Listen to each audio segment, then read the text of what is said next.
Welcome to What Happens Next, the YouTube channel and podcast where we talk to people who can give us real expert insight into the challenges we face as we approach our 50s and 60s and beyond.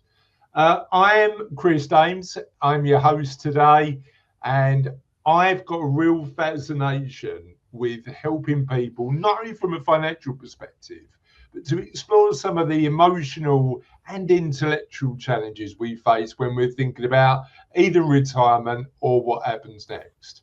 And I'm really pleased because one of the challenges that I know I've spoken about quite a lot with my clients, one of the challenges that often occurs is being in that sandwich generation, having kids, often younger adult kids who remain dependent, and parents who now need your help. And what do you do to tackle some of those challenges? So I'm really pleased to introduce you to Susan. Susan, thank you for joining us on What Happens Next.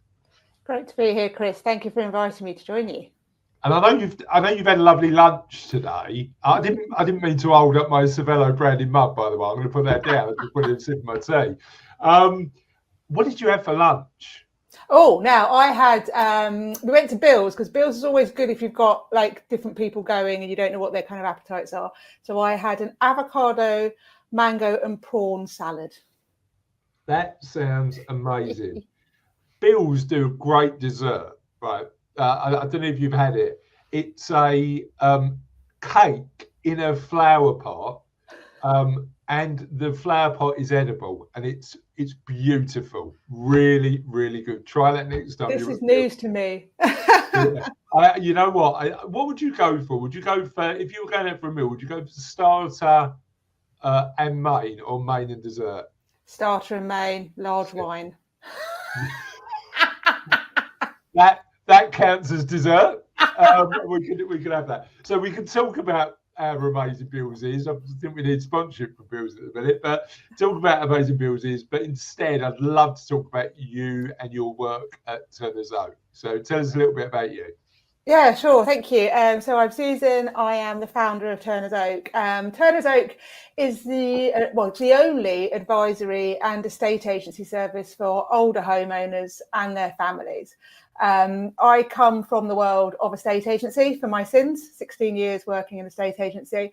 And the long and the short of it is during that time, leading large teams in all different types of estate agency, I just really realised that, number one, the service wasn't as client-centric as I thought it could be in general, but actually when it came to people moving in later life or thinking about moving in later life, or families needing support with their loved ones needing to move in later life, there just wasn't a service that catered to that. So after about 6 years of umming and ahhing, last year I decided to either put up or shut up. So I founded Turner's Oak. Amazing, love that. And what was it that made you focus on the relationship with older people? I think it's a few things. I've always been a bit of a person who wants to support those who maybe are not supported by the system, if you like. And I don't mean kind of older people are isolated by it, but actually the reality is that they are. So when we look at moving in later life, we're actually talking about people potentially moving from a home that they've lived in for 30, 40 years. So the last time they moved was pre-Rightmove. It was a very different world. And actually, if they're needing or wanting to move now, the way that buying and selling works now is very much fast-paced, online, sales focus. And that doesn't really work if you're needing to have time, information, support, advice, build trust. Make a huge life decision, maybe alone for the first time, that actually just doesn't fit into a standard estate agency approach. It's so interesting, isn't it? Because our business is based on building long-term sustainable relationships. Whereas, and I might be wrong about this, because I've only ever bought 4 houses, and the last one, apart from last year, was 18 years ago. So it's been I don't engage with the estate agency that often, but I suppose because of the nature of the business, people are only going to do this once or twice in their life. It is a transaction, or is there a relationship built, or what do you think? I think it unfortunately is transactional. So the industry has given me a great career. There's many wonderful people in it, but across all of the different brands in which I've worked in my whole career, the systems behind them are all the same. We are there to list a property, book a certain number of viewings on a property, do a deal, and actually, when it comes to again moving in later life, those things aren't the focus point. My real kind of catalyst for starting was watching my family friend who was widowed need to sell her family home, and she was selling in an area that I wasn't operating in. But I said to her, I'll come and meet the estate agents with you, so you've got some support, basically make sure that you're asking the right questions, that kind of thing. And so we invited 3 estate agents round to Julie's house. Her husband Keith had passed away, and she'd never done anything like this. She'd never been involved in the finances. They'd lived in that home for 35 years, something like that. And I was just so disappointed and frustrated, in all honesty, that all 3 of the estate agents that came to visit Julie sat on her sofa and just waxed lyrical about how great they were, showed them a Rightmove pie chart, showed them how they were going to, show Julie how they were going to get her the best. And it was like, oh my goodness, she came away more bamboozled and scared of the process than she was beforehand. And actually what she needed was someone to say, we understand what's going on for you. We understand this is hard for you. And here's how we're going to help you navigate this change in your life. And it just wasn't there. So that's kind of why I went, right, we need to do this differently. And again, tell me if I'm wrong. Do you think a lot of that is about listening more and talking less? Absolutely. Cool. I'm glad we agree on that particular point. I mean that's great. And look, I'm very lucky because what I get to do on the What Happens Next podcast is get people like you and ask loads of really good questions. But my professional experience is I've had to learn how to evolve as and actually about sort of help, like just being better at listening and asking the right questions, I think is where my journeys took me. But one of the things that I've really found, particularly with my clients, is that tension between kids growing up, but still, because of the world we live in, often financially dependent, and mum and dad now finding they need extra help, and actually their relationships changing with their parents. Now I know you've got a real insight into how relationships evolve with our parents. Tell me a bit about that. Yeah, it's fascinating. It's kind of come about for me through the work I've been doing, and then having conversations with the children of adult homeowners who would say things to me like, I don't understand why mum won't move. She's so stubborn, and all of these kind of things. And I could just automatically sense this tension. And it was this sandwich generation, as I later realised there was a phrase for, person who was stereotypically working hard, peak of career potentially, still involved with the children, exactly as you say, and now kind of realising that either they're, as a sandwich generation person, getting worried about mum and or dad, or mum and dad are becoming more reliant on them. And their tension kind of comes around from the fact that they, most of the time, there's very little conversation that happens around that. It creeps up on you. It evolves, like you say, and all of a sudden you find yourself going, hold on a minute, what's going on here? And depending on the relationship you've had with your parents up until that point, most of the time, in my experience, no conversation happens. So you're both kind of aware that role might be reversing, that one's becoming more dependent than they previously were, but no one's talking about it. And what that leads to is actually a lot of stress and a lot of anxiety, because it's just an elephant in the room about what role am I playing here, and what role do you want me to play here, and how can I be of service to you, mum, dad, whatever it might be. And I understand that it becomes really difficult for a couple of reasons for people to have those conversations. Firstly, the reality is that this sandwich generation person, Jane, maybe we'll call her, is incredibly busy, so she's literally fighting fires left, right and centre. So when mum then calls up needing something, it's just get it done I've just got to deal with this issue, if you like. There isn't the time to come and have that conversation. They don't provide the time and prioritize that time. And secondly, it is difficult because what we're acknowledging there is that somebody is aging, maybe losing confidence, losing their ability to make decisions for themselves, and whether they're accepting that or not, it's really difficult to start to unpick and acknowledge. Can I share something with you that might, I just think is really interesting? I had a meeting with a mum and dad of a client of mine a couple of weeks ago, and this particular client is a GP.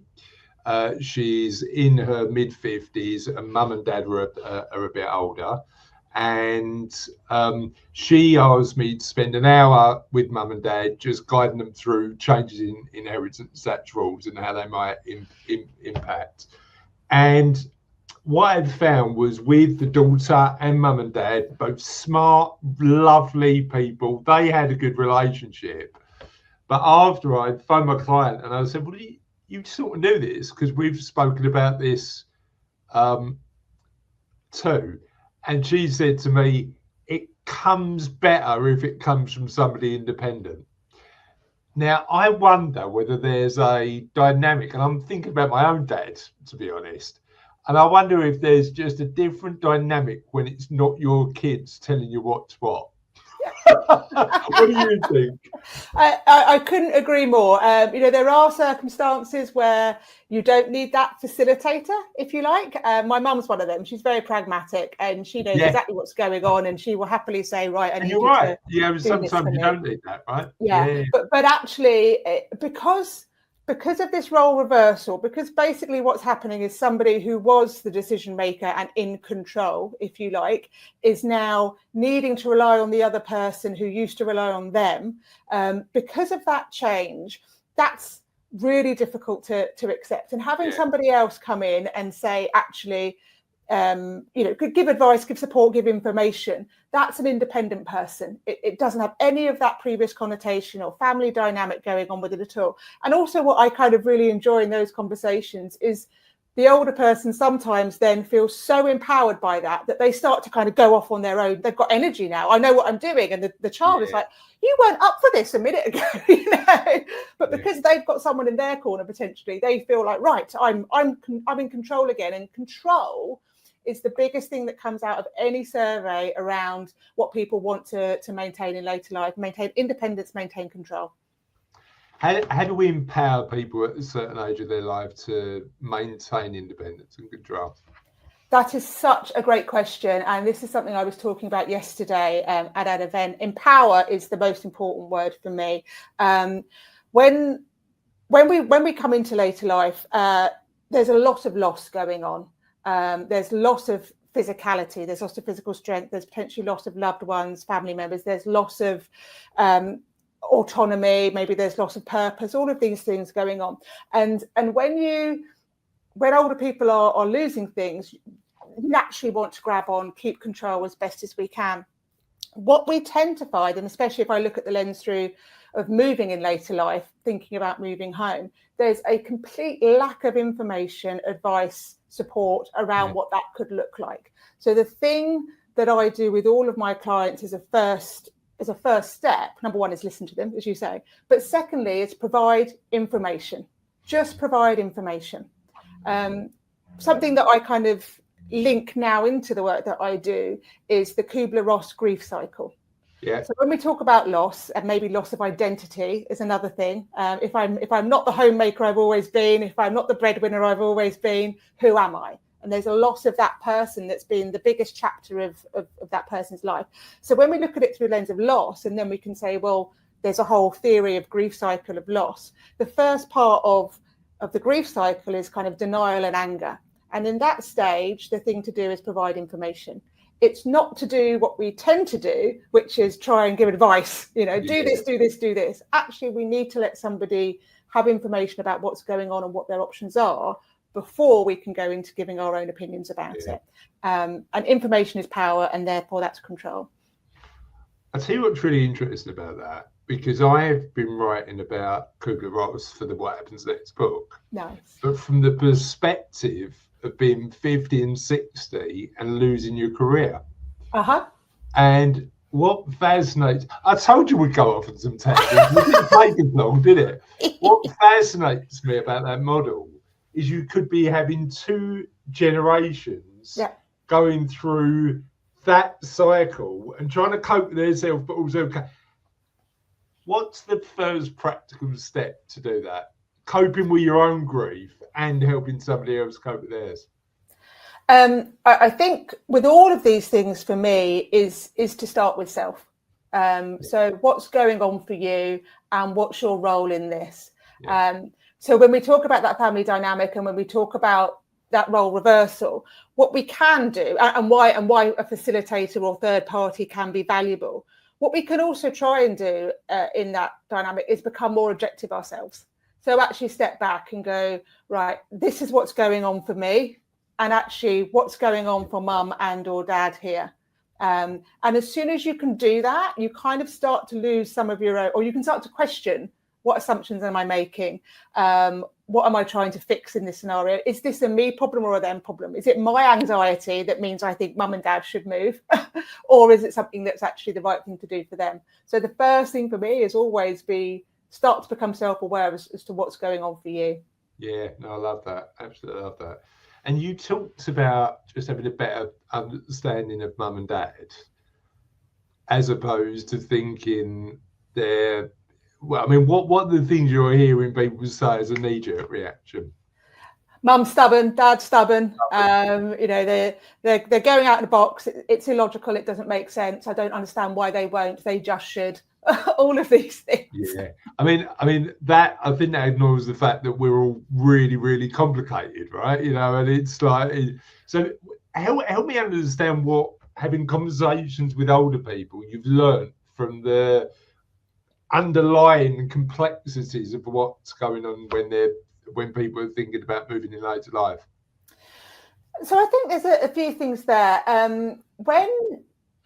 So actually a few kind of stats to start that one off with, I guess. The vast, a recent report from the Older People's Housing Task Force suggests that there's 4 million people thinking about moving in later life. But yet, and this is in the UK, but yet very, very, very few do. So again, for me, that comes back to, well, why are they not? And maybe if there was more information, advice and support, they would. The reality of moving in later life is that it is incredibly unique. When we think about it in our 30s, 40s, even 50s, we kind of are very pragmatic at that point of our life. We're doing things, we're getting things done. We've got a goal we're working towards, whatever it might be. In later life, that's not the case.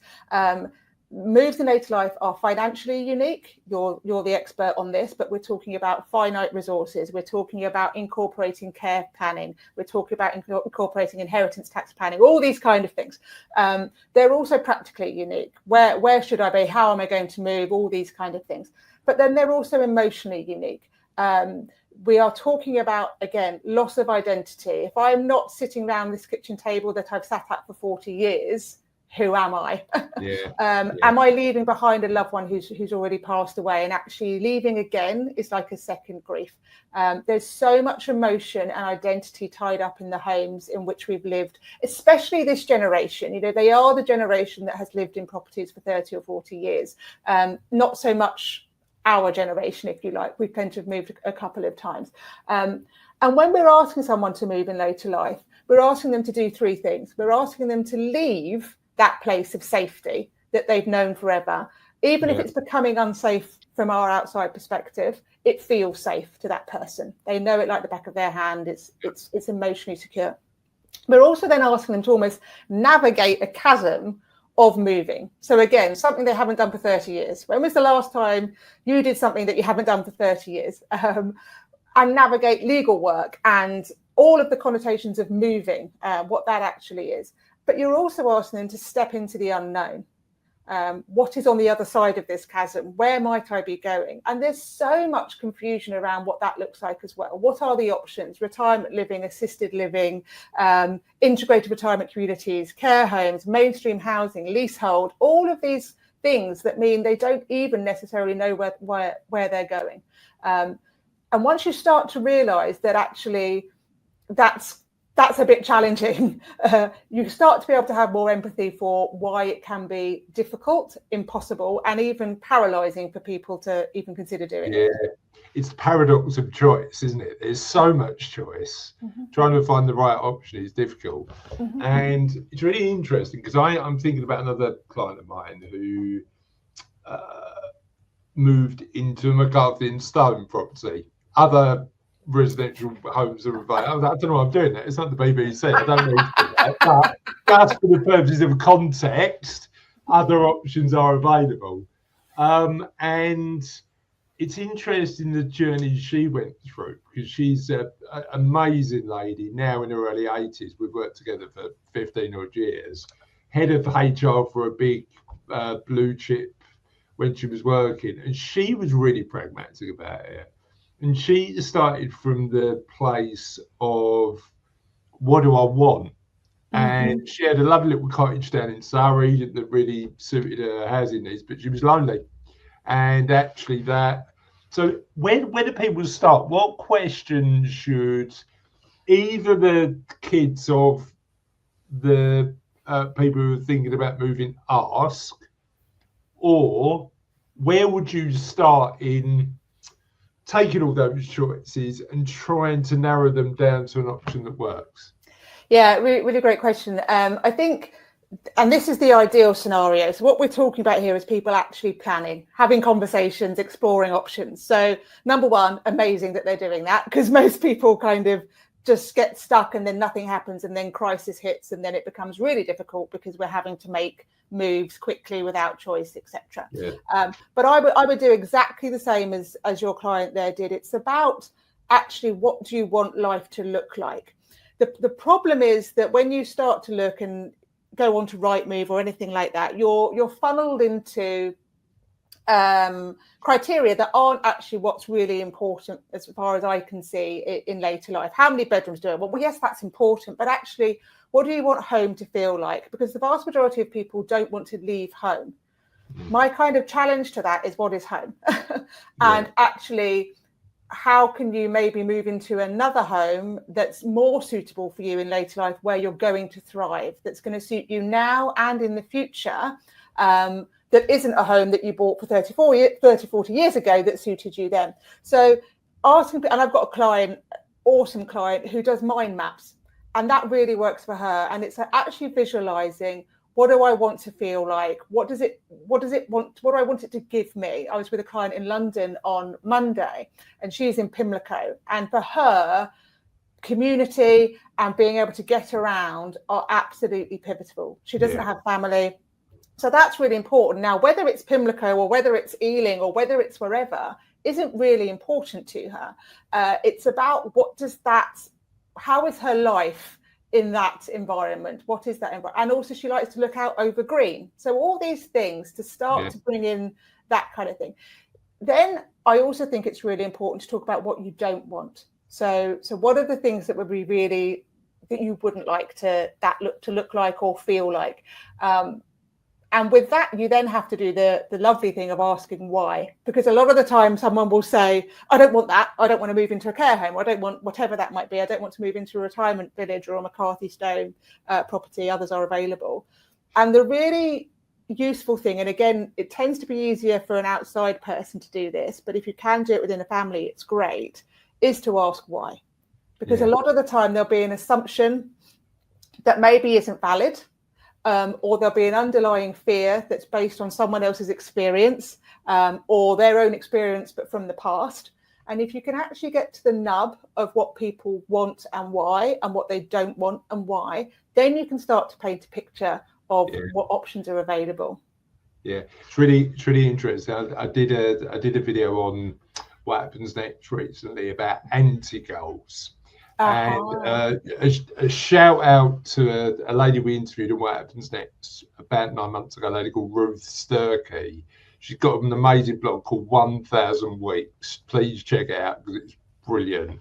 She's currently sold her financial planning business, but now talks about being a in this chapter of her life, but from the perspective of not somebody like me that just talks to people who are doing it, but actually living it. So it's absolutely fantastic. But she's got a process of saying, if I can't work out what I want, can I work out what I don't want and then reverse it? Yes. And think about how close I can get to that. I'll tell you what I want to revisit, Susan, something you said earlier on, and you're right. The challenge we've got is we assume that everybody's going to plan, and they don't. And part of the reason, and actually a decent chunk of the reason, as you mentioned, is because they get stuck, and we all do in life. So what do we do about that? So I guess there's a couple of things there. I think if we're trying to unstick them before in that, how do we help people to not get stuck or to unstick? Then that's a bit of my work I love more than anything.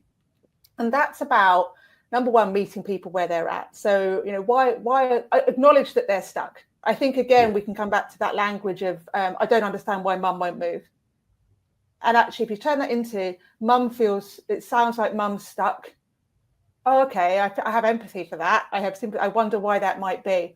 And if you can start to be curious about what's going on for that person, and again, provide that information about, okay, well, mum, here's some information about, oh, sorry, let me take a step back. Have curious questions and understand what might be the sticking point. Is it an emotional attachment to the home? Is it that they're completely bamboozled about the options going forward? Is it because they think they don't have the financial means to make a move? What is the thing? And sometimes it's a combination of them all. But if you can get to the nub of that and then provide some information about that in a way that works for them. So it's really important for me that you provide information in written form, that people can leave behind and read in their own time, that they can then explore in their own time should they wish to. Allow them to unstick themselves. That's the kind of pivotal thing. You can't kind of drag someone away. And it's not one and done, is it? It's that consistent communication. It's go slow to go fast. It really is go slow to go fast. Yeah, no, I love that. You raised a really interesting point as well about community, because I even at 46, as I was last year, one of the reasons that we didn't move for 18 years before that and brought up our two daughters in a completely different house is because we had great neighbours. I had friends in the area, and part of my fear, particularly as I had really good friends, and it was only 30 miles down the road, it wasn't a big deal, but I didn't know anybody in the new area. It turns out moving here, I knew quite a lot of people, and I'm all right at making friends. Yes. Surprisingly, but I can empathise with somebody who's in their 70s, 80s, or 90s, having built a really lovely little community, and thinking, what happens if I leave that? So when you're having conversations with clients, how do you assess whether that move is going to have a negative impact on their community well-being? And what can people do to mitigate that community well-being if they're thinking about a move? Yeah, I think firstly, my role is to give them the information for them to assess it themselves. So I think that's a really important thing to clarify. And is community important? But also, what does community mean? And how reliant are they maybe on one or two people within that community? So for example, I've got a client who I've been helping recently, and actually I'm helping the child who's in her 60s, and her mum is 89. Lives 5 hours away, and mum is absolutely not moving. That is categorically true. So now we are crisis planning, if you like, for as and when crisis comes, because for my client, we really want to respect mum's wishes. She's perfectly entitled to make that decision. But by having conversations with mum and saying, okay, well, what the reality is, if something was to happen to you, my client's not going to be on your doorstep in a few minutes, but we now need to make a plan. But mum is actually, one of her things is the friends around her. And mum can't drive, but her friend drives. but that friend will not be driving probably in 6 months' time. So it's then asking a friend of a similar sort of age, right? Exactly that. Right. And also that friend has children in London who she is visiting more and more and more regularly. So there's a question there of saying to somebody, so for example, in this scenario of this is your ideal scenario, we completely respect that, 100% we're committed to that.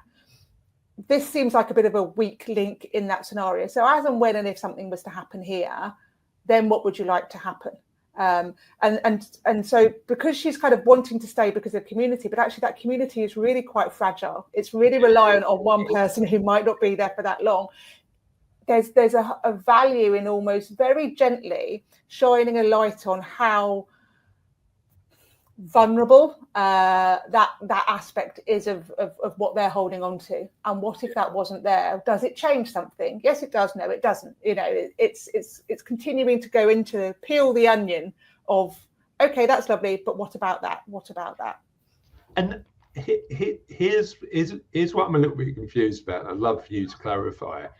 What's your role in that relationship? Help me understand how you actively get involved so that you can support somebody through that journey.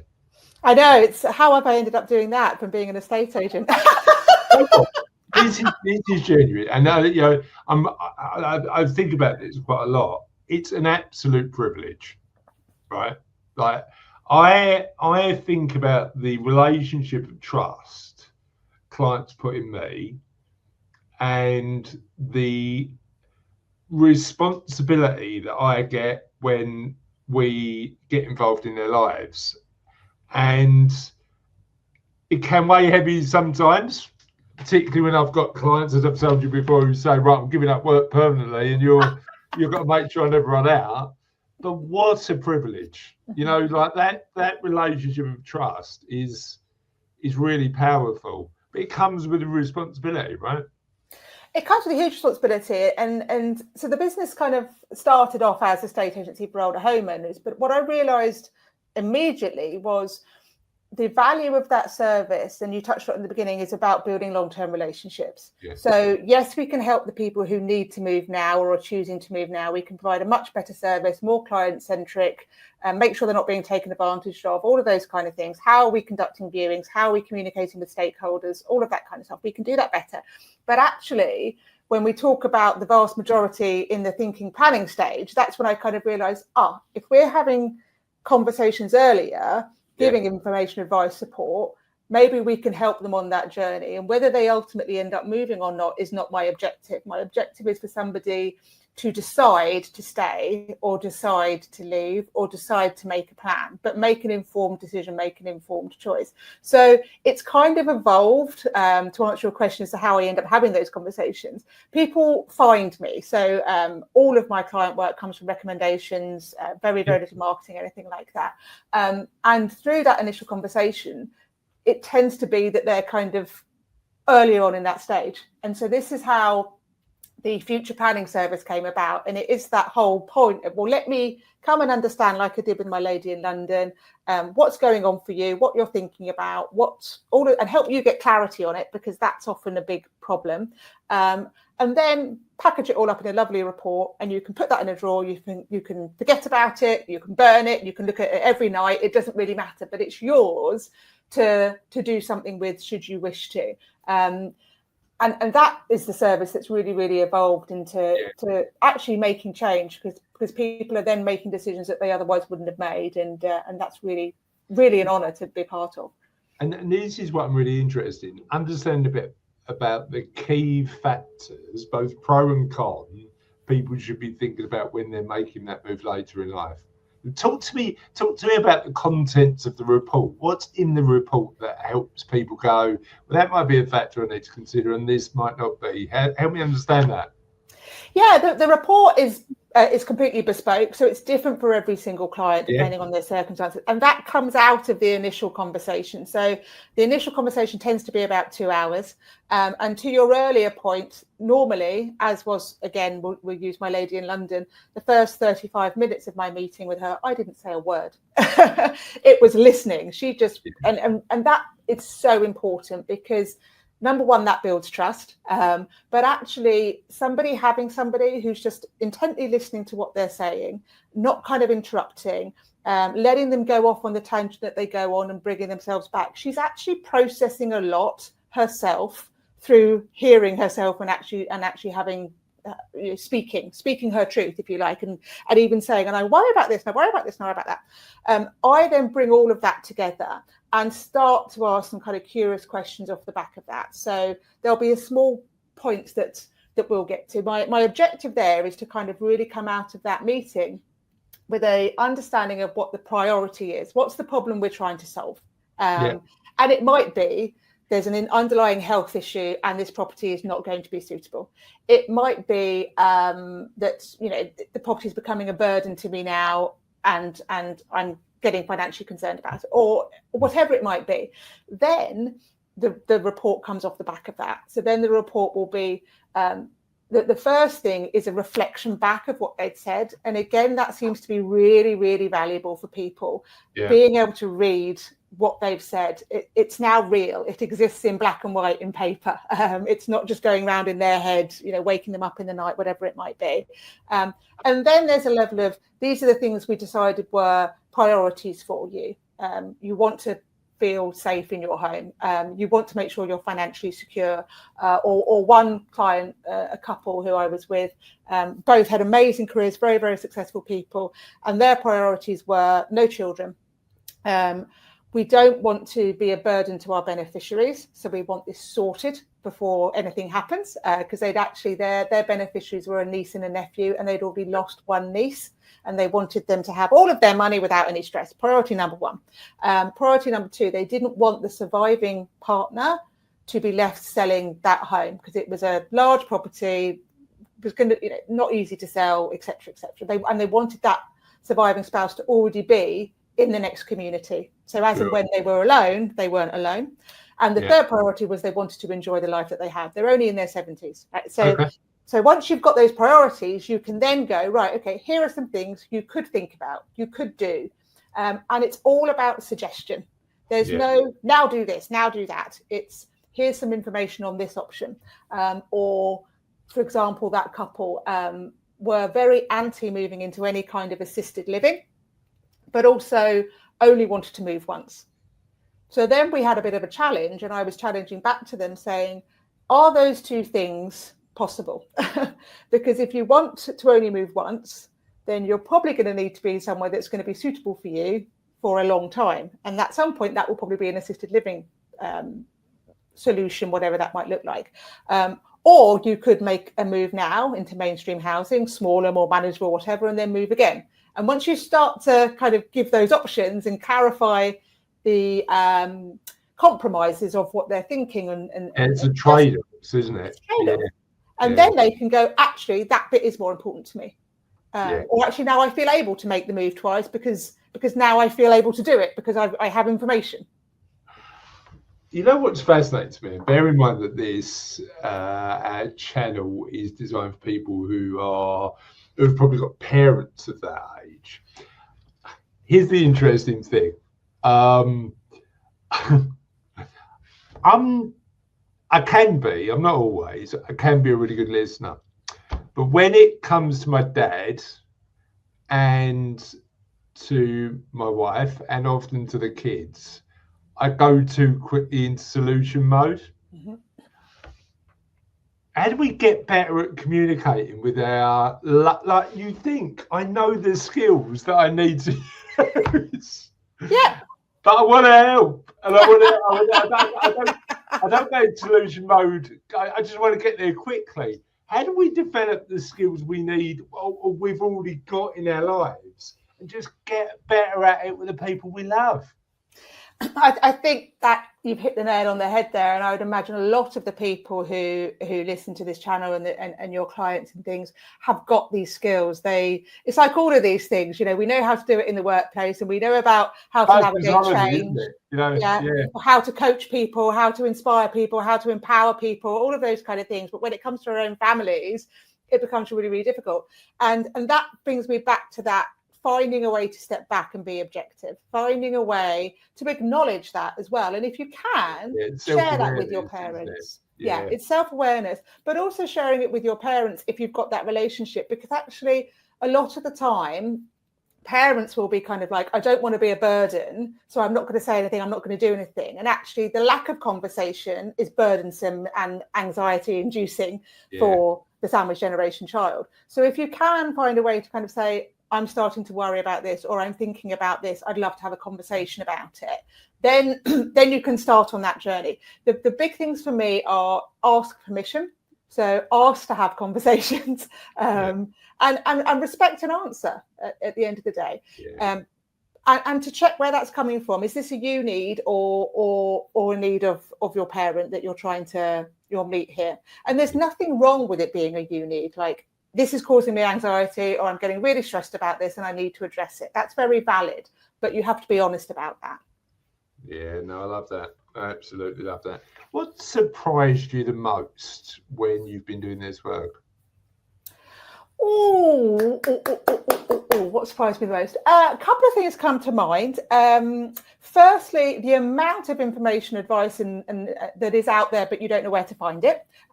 So you know, there are great people as well doing great things in this space, but it's very difficult to find that. Secondly, I think is that actually the vast majority of my clients, and this is the later life clients, this is the parents, are perfectly capable of making decisions, making moves. They just need a slightly different approach. So, for example, a lady I helped end of last year, again, doesn't have children, wanted to make a move down to the coast to be near her sister, but just felt overwhelmed with the process. And she's a savvy woman, you know. She worked for BA for 20 years, had a great career, etc. And she just doesn't trust the internet quite well enough. So she's kind of happy to use it. She can send an email, but the idea of online transaction or Rightmove particularly, or solicitors online, just was an absolute no.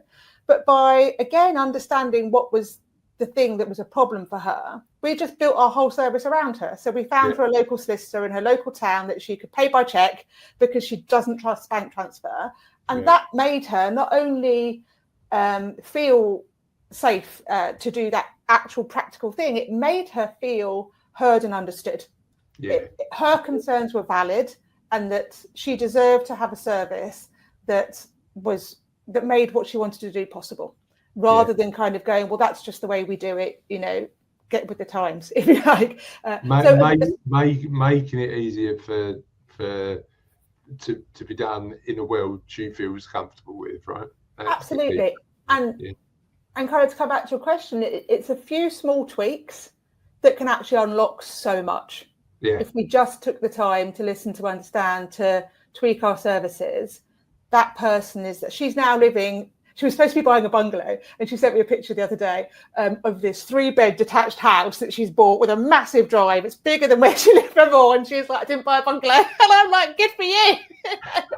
You know what fascinates me, those things? What made her go down that road? Do you know? Yeah, we had a chat about it, because she was looking at all these bungalows, and she actually said to me, there was something missing. And I was like, what is that? Stairs? 2 floors by the sound of it, and actually she really just felt like, as I say, she's very sprightly, and she was kind of thinking, I should get a bungalow. She can get a stair lift, it's fine, you know, it doesn't matter. It was like she was restricting herself, and when she was then going to see these properties, almost to go back to what we said earlier, they weren't feeling like home. They just weren't feeling like home. And so again, when we come back to what's logical and what's how do we make decisions, it's emotional. This is the interesting thing, isn't it? And it's conversations that I'm having time and time again on what happens next. Clients come in to see me and they say, you know what, I'm 64, I should retire. And I was like, what do you want to do? I'm 55, I should carry on working for another 10 years. What do you want to do? Like, it's all of that. it's actually moving beyond what the societal expectation is, and actually nobody in society cares what that one person does, but it's that, you know, as humans we are, like, we look around, don't we, and think. But the interesting thing for me is, and it's really interesting, I've just finished a book called Die with Zero. Okay. All about how we should consider planning to spend all of our wealth by the time we reach the end, right? Now, there's bits of it I love, there's bits of it I agree with. I'm going to do a full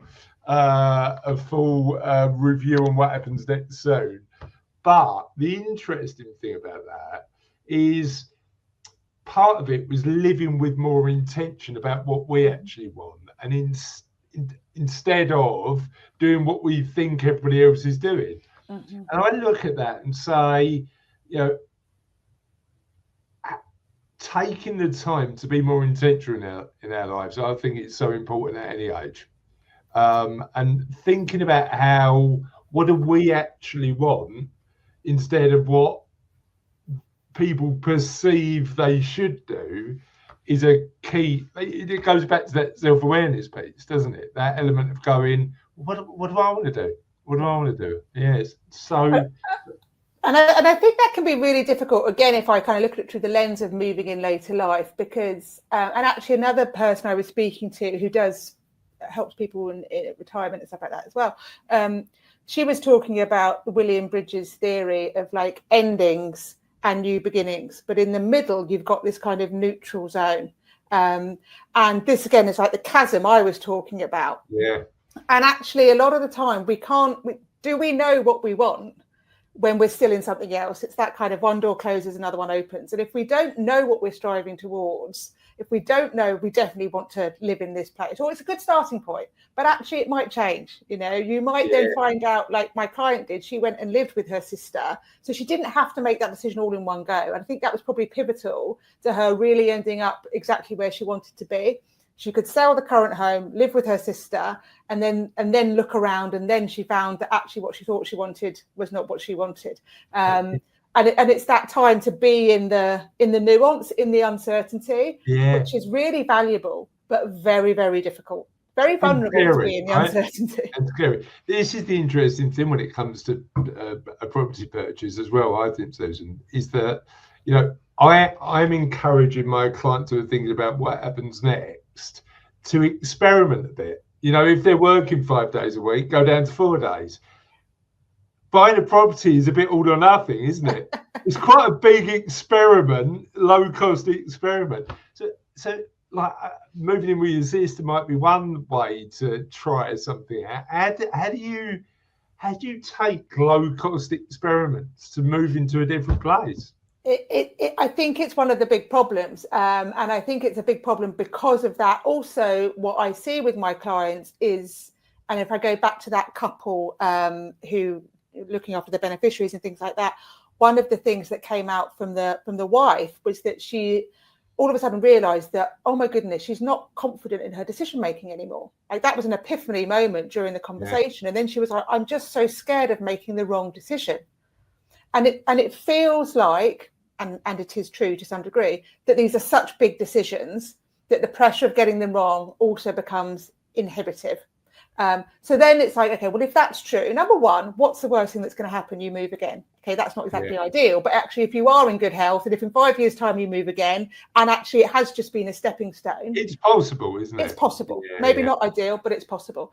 The other ways of doing it is to do this kind of planning stuff, to look at the options. Okay, let's really investigate all the different options of later life living, mainstream housing, educate ourselves on what that looks like, educate ourselves on integrated retirement communities, go and visit these places. And I know people don't like that, but my advice then is just to play a game, role play it, you know, just go and be curious and all of that, make it a fun experience. Like just find a way that you can go and see what these places are like, and make an informed decision based on the reality, not what you saw 30 years ago, because it has changed. But the other thing I love about I was talking to someone about this the other day, is if anyone's ever watched if you've ever watched Escape to the Country, have you ever watched that on the telly, Chris? Sometimes, yeah. I mean, I'm like a busman's holiday. I love it. But I keep saying I must write to the BBC and ask how many people go for the wild card, because it's at least 30%. And at least, so bearing in mind, they're basically choosing the property that doesn't meet their criteria. I think it's a really good kind of mirror to kind of go, actually, how do we know what we're looking for? And how are we being funneled into just the logical things about what we're looking for, rather than that, what does home feel like? Yeah, that wild card point is a really interesting one, because often we, as you say, we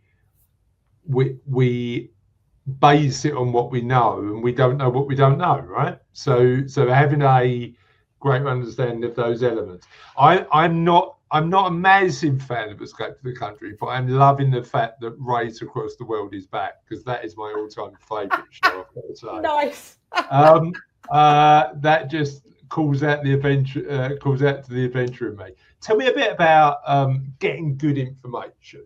So where you mentioned that great information isn't too easy to get. Talk to me about the sources that you think is really credible, really good quality, and help and informs people to get good information about this later life moving experience. So unfortunately, kind of from a later life moving experience, there isn't a huge amount, other than, me. As I say, we're the only agency that does it. So that is problematic. And the Older People's Housing Task Force report that came out in November was basically saying we need an information hub. We need an independent information hub that says these are the options, these are things to consider, because it is completely bamboozling. However, what you can do is, so if you're considering things like retirement communities, you can look at ARCO, and ARCO is the Association of Retirement Community Organisations, or operators, and they give you a breakdown as to what actually the different types of retirement communities are, so from kind of assisted living through to full-time care, so you get a better understanding, because people get really confused as to what's available. In terms of things like maybe for your clients and this audience, there's a really great book, and I have got it here, from David Solly, How to Say It to Seniors.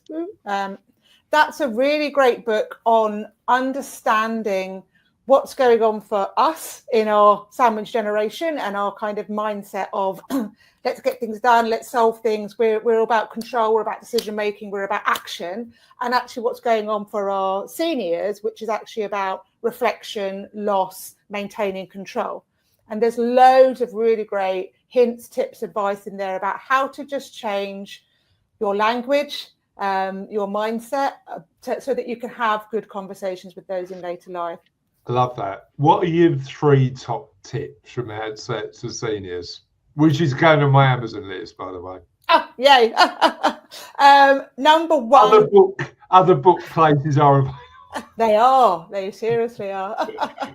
I think number 1 is that start with self. Like, how are you showing up in this conversation? And as I kind of said, it's understandable if you're stressed and you're anxious and all of these things, but that's not going to be helpful. So start with yourself. How are you showing up when you're wanting to have a conversation with somebody? Number 2 is, are you helping this person to maintain control and independence in every way that you can? So when it comes to kind of decision making, are you helping them to facilitate their own decision? Because the more you can help someone to facilitate their own decision and keep independence and control, then the more likely they are to make those decisions. So that's super important to me. Like the self-persuasion part of it is key. And I guess the third one is similar to that, but it's a really nice analogy. So there's this analogy that I came across of a knot.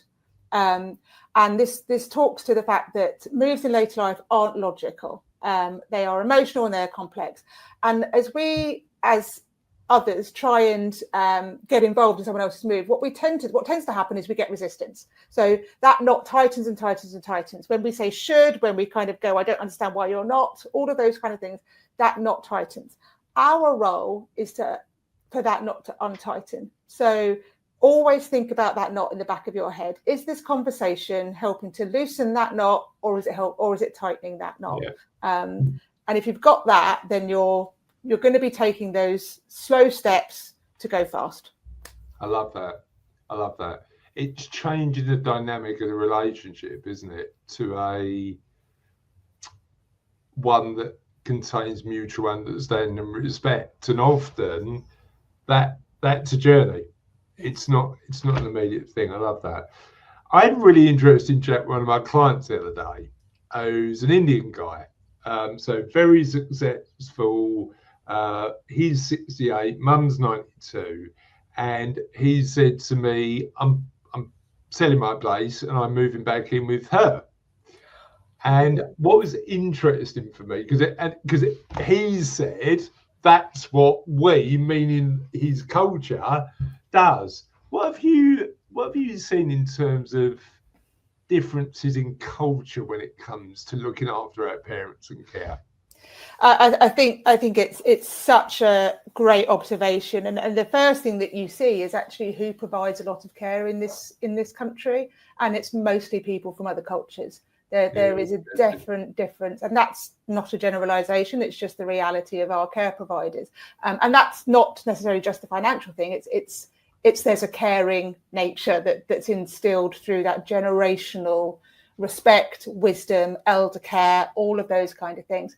I think the other thing that I would just mention about that is that we have in this country very much and of that generation, an Englishman's house is his castle. That's kind of our culture. So it's not about so much intergenerational. It's about, this is my home, and I built it, and it's everything, and it's my success, and it's my status, and it's my identity.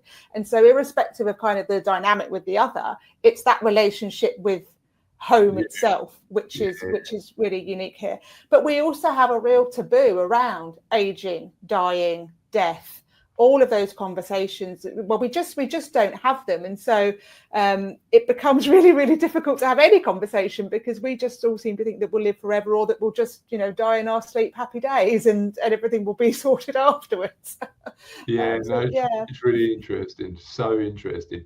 Tell me, I really communicate probably best with a story, so I want to finish with a story. What story best describes the work you do and the positive impact you're making to people's lives? I've got client stories, but I'm gonna share the name of the business story because that really does encapsulate it. So business is called Turner's Oak, and it's called Turner's Oak because Turner's Oak is an oak tree in Kew Gardens down in London. And for those of you that remember, in 1987 we had a big storm. It was the storm where Michael Fish turned around and said, "We weren't going to have a storm. It was going to be fine, didn't we? It's going to be fine." Do you know what? I remember the day after that going to school, because I was 10, going to school, and it was carnage on the streets of East London. It was like shop blockers. Where were you when that was? I was down in Surrey, and I would have been about 6. Yeah. Okay. Yeah. And what was it like? Was it just a mess? It was a mess. It was a mess. So there's a tree in Hyde Park. So there's a tree in Kew Gardens. Kew Gardens. And before the storm, Turner's Oak, the tree, was showing signs of decay and disease, and basically wasn't doing very well. The storm came along, and along with millions of other trees, was uprooted, literally uprooted, smashed back down again. And it took the team at Kew Gardens 2 years to get round to Turner's Oak to clear it all away, expecting to kind of basically chopping it up. It was going to have died. And actually what they found was that it was thriving. And they were like, what is happening here? How is this tree that was dying and was uprooted now thriving? And what they realized through research was actually that uprooting reoxygenated all of the roots. And now they use that in horticulture, or whatever it's called, to do that. They actually put oxygen into the roots of older trees. And so I see analogies with moves in later life. Whilst we don't come along like a storm in the night and rip people out of their beds, there is definitely the opportunity for people to thrive after a move where maybe previously they were not thriving, but if you're in the right environment, you've actually got a really good quality of life on the other side. I love that. What does that environment look like? What does an environment where an older person can thrive contain?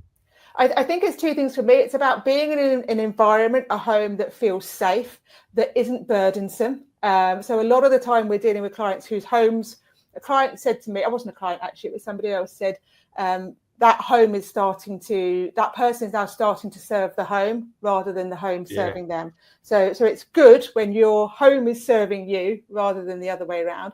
But also all those other things that are important in later life, and for all of us really, social conversation, social impact. Are we in community? Are we able to get the things that we want and need for good quality of life? Do we have the resources and amenities available to us in a way that we can use them and get hold of them? So it's the actual environment itself, but it's what's around us that makes us feel part of community, keeps us independent and in control, basically. It's such a good phrase. Is your home serving you, or are you serving your home? I love that. Where can people find out a little bit more about you and the work you do? Yeah, sure. So obviously the website, which is turnersoak.co.uk. I'm on LinkedIn, Susan Gregory, Turner's Oak. Just put that in, you'll find me. And I think that's probably about it, unless you want to come and visit me, you know.